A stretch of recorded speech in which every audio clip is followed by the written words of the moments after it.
Так, бастайық. Біздің мыңнан сәл асқан көрермендерімізге жалынды сәлем.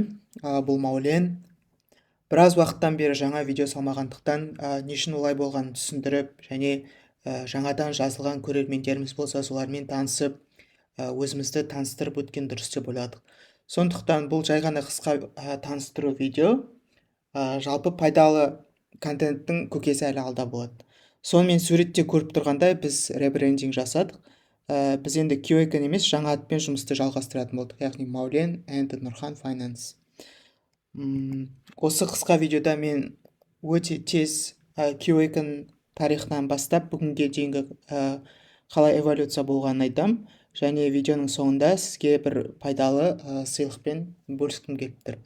Енді бірінші QAnon туралы бір-екі ауыз сөз айтып кетейін. Біз оны 2021 жылы онлайн академия ретінде құрған болатынбыз. Енді осы жоба ретінде біз көптеген қазақ тілінде көптеген өте пайдалы ақпараттармен тегін бөлістік, қарапайым түсінікті тілде. Көптеген адамдар біз арқылы инвестиция әлеміне алғашқы қадамын жасады. Көп адамдардың қаржылық сауаттылықтарын көтеріп, көптеген алғыстар естіген болатынбыз. Осыдан бір жыл бұрын Инстаграмда оқырмандарымыз видео курстар, кеңестер сұрап хабарласа бастады. Осылайша біз Нұрханмен күтпеген жерден консультация берумен айналыса бастадық.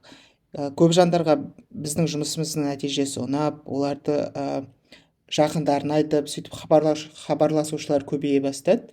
Сөйтіп біз QAnon қарауға мүлде уақытымыз, қолымыз істемей бастады, шыны керек.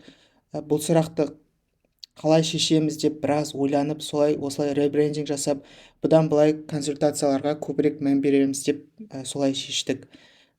Тағы бір айта кететін нәрсе, біз осы ребрендинг туралы шешімге келмес бұрын, біз 2023 жылы осы Қазақстандағы жалпы халықтың тұрғындарының қаржылық біліммен қызығып, кішігірім зерттеу жасадық, сауалнама арқылы зерттеу жүргіздік.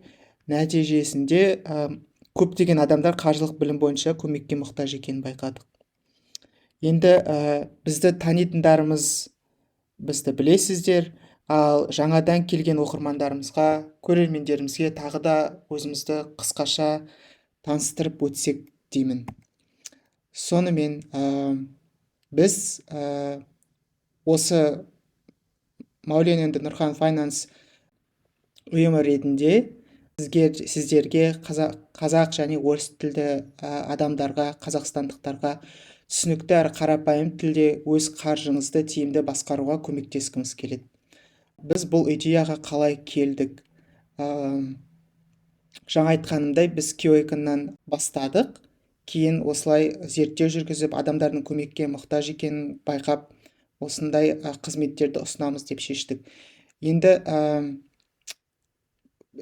егер мысалы сіз психологта болсаңыз, онда бір сессия қалай өтетінін шамамен білесіз. Мысалы, 1 сағатқа сіз төлейсіз, барып проблемаңызды айтасыз, ол сізге мәселелеріңізді шешіп беруге көмектеседі, яғни консультация береді. Дәл сол сияқты бізде тек қана қаржылық жағынан. Бізге мысалы тек қана бір сессияға келуге болады, немесе бірнеше сессияға қатарынан жазылуға болады. Сіз бізге қаржылық мәселелеріңізбен келесіз, біз оларды шешуге көмектесетін боламыз сізге. Негізі өте көпте қызметтер ұсынамыз. Солардың кейбір мысалдары: сіздің отбасылық бюджетіңізді анализдеуге көмектесеміз, тиімсіз шығындар болса, соларды табуға көмектесеміз, шығындарыңызды оптимизациялауға көмектесеміз. Мына жерде қате кетіпті. Жалпы қаржылық жоспар жасауға, мысалы, зейнетке неше жаста шыққыңыз келеді, мысалы 20 жылдан кейін, егер жас болсаңыз, 20 жылдан кейін балаңызды шетелде оқытқыңыз келсе, ол үшін қанша, қалай, қайда инвестиция салып бастау керек? Жалпы қаржылық жағдайыңызды жаңа дәрежеге көтеруге көмектесетін боламыз. Енді мен де, Нұрхан да American Corporate Finance Institute деген ұйым бар. Сол ұйым Financial Planning and Wealth Management Professional деген сертификат ұсынады. Бұл халықаралық сертификатпен біз екеумізде сертификатты алғанбыз. Енді кішкене тереңірек бір-бірден танысып өтейік. Мен, есімім Маулен. Мен қазір Big Fourдағы компаниялардың бірінде тәуелсіз аудитор болып жұмыс жасаймын. Осыдан 7 жыл бұрын алғаш рет инвестициялық жолымды бастадым. Zhejiang University of Finance and Economics Қытайда халықаралық экономика мамандығын бітірдім. Одан кейін Назарбаев университетінде экономика бойынша магистратурада оқыдым. Кейін Киокан академиясын аштым. Және көптеген халықаралық қаржы конференцияларына қатыстым. Қазақстанда да, Қытайда да. Және карьерамды бастамас бұрын мен Қазақстан президенті жанындағы басқару академиясында жоба координаторы болып жұмыс жасадым. Жаңа айтқанымдай, америкалық Corporate Finance Institute ұйымының Financial Planning and Wealth Management Professional деген сертификаты бар. Және америкалық белгілі финансист Крис Гарунның оқушысы боламын. Ол кісіден курс алып оқығанмын. Ол кісі жалпы мына Билл Гейтс және америкалық миллиардердердің қасында жүріп, солармен бірге сөйлесіп сондай атақты финансист кісі. Бұл мен туралы қысқаша информация. Енді Нұрхан туралы да кішкене айтып өтейін. Нұрхан қазір Қазақстандағы ірі құрылыс компанияларының бірінде экономист ретінде жұмыс жасайды. Бакалаврда, магистратурада экономика және бизнес саласында Астанадағы өзіміздің есіл университетінде бітірген. Инвестиция әлеміне 7 жыл бұрын алғаш рет қадам басқан. Және Қазақстан қор биржасында тренингтен өткен. Ол да жаңа айтқанда америкалық Corporate Finance институтынан сертификат алған. Және бұл Нұрхан көбінесе салық жағына тереңдетілген, оның білімі салық жағынан кішкене көбірек тереңдетілген. Келесі, біз шешуге көмектесетін кейбір сұрақтар, олар мынадай. Мысалы, қандай несие шарттары жақсырақ, қалай пассивті табыс табуға болады, қандай инвестиция түрлері мен үшін жақсы, зейнетке қалай ерте шығу керек, отбасының бюджетін оптимизациялау үшін не істеу керек, ай сайын қанша ақша сақтау керек, және оларды қалай көбейтуге болады, қайда сақтау керек, қандай валютада сақтау керек, инвестиция жасағанда қандай валютада инвестиция жасау керек, қаржылық жоспарды қалай жасау керек, және салық декларациясын қалай толтыру керек. Бізге хабарласу үшін, консультацияға жазылу үшін Instagram парақшамызға немесе WhatsAppқа жазсаңыз болады. Сондай-ақ біздің YouTube каналымызға және Telegramға да жазылып қойыңыздар.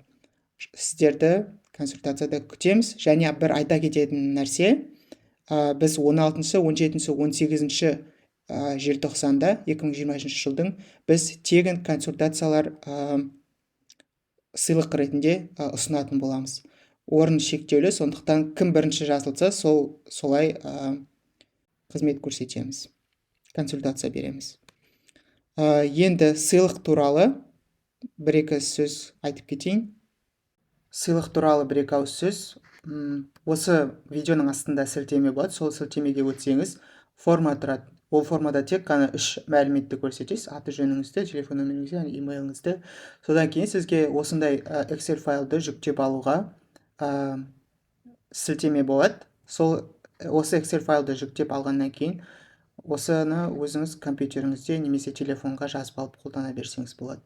Бұл жерде енді қалай қолданамыз? Бұл жер 4 түрлі вкладкадан тұрады. Біріншісі басты бет, енгізу, нәтиже және нұсқаулық деген. Басты бетте мына жерде өзіңіздің атыңызды жазасыз. Мысалы, мен мында атымды жазам, Маулен. Және мына жерде біздің Instagram, Telegram және бұл жерде авторлық құқық туралы ақпарат көрсетілген. Енді келесі бізге енгізу деген осындай вкладка бар. Бұл вкладкада шығындар, outflow, яғни кірістер, inflow деп екіге бөлінген. Мына жерге сіз ең бірінші күнді жазасыз. Ең бірінші күнді, мысалы, бүгін 29 ноябрь.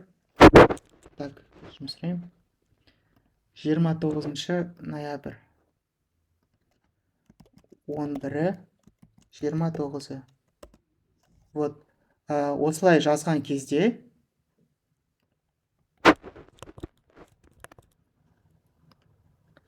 келесі мына мәліметтердің барлығы бірден өзгереді.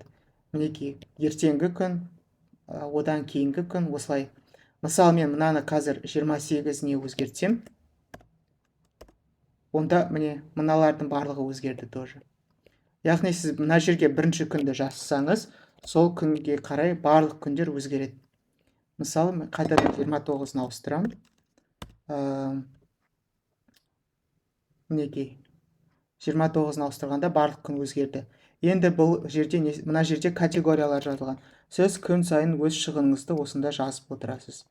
Мысалы, интернетке, тамақ сусынға мысалы 1000 теңге бүгін жұмсадыңыз.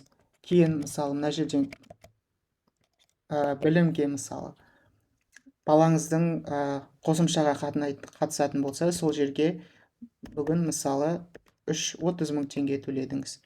Осылай жаза бересіз. Интернетке единица салдыңыз, телефонға мысалы 2000 теңге. Осылай күнде салып отыра бересіз. Осылай жазасыз. Мына жерге керісінше кірістерді жазасыз. Жалақы немесе қосымша кіріс 1, 2, 3 деп. Сіздің жазғаныңызға қарай мына жерде өзгеріп барлық мәліметтер мында келеді да осы жерге көрсетіліп отырады. Яғни сіз бір айда немесе қанша уақыт жазасыз, сонша уақытта қаншалықты ақша жұмсағаныңызды біліп отырасыз. Ең көп шығындарыңыз қайда кеткенін білу өте маңызды. Мына жерде нұсқаулық көрсетілген. Мына жерде тек қана рұқсат берілген ұяшықтарды өзгертуге болады. Мысалы, мына нәтиже деген вкладкада ешнәрсені өзгертудің қажеті жоқ. Барлық информациялар, барлық цифрлар автоматты түрде осындан әкелініп отырады. Өзі автоматически обновление болып отырады. Категорияларды жазу кезінде барынша толығырақ жазу керек. Файлды күн сайын ұйықтар алдында толтыру керек. Ешқандай күнді жіберіп алмаған дұрыс. Себебі ұмытып кетуіңіз мүмкін. Қағаз ақшаны қолданбауға тырысыңыз. Себебі мысалы интернет банкингтен кейін қарай саласыз қанша жұмсағаныңызды. Қағаз ақша қолдансаңыз, онда ұмытып кетуіңіз мүмкін. Сосын барлық жерде чек сұрап жүріңіз. Мысалы, бір нәрсені жазуға ұмытып кетсеңіз, немесе бүгін кешке қатты шаршап ұйықтап қалсаңыз, келесі күні есіңізге түсіру қиын болмау үшін чекке қарай саласыз. Және нәтиже деген вкладканы ештеңе өзгертуге болмайды. Енді тағы да осылай, мысалы, екінші күнге осылай жазайық.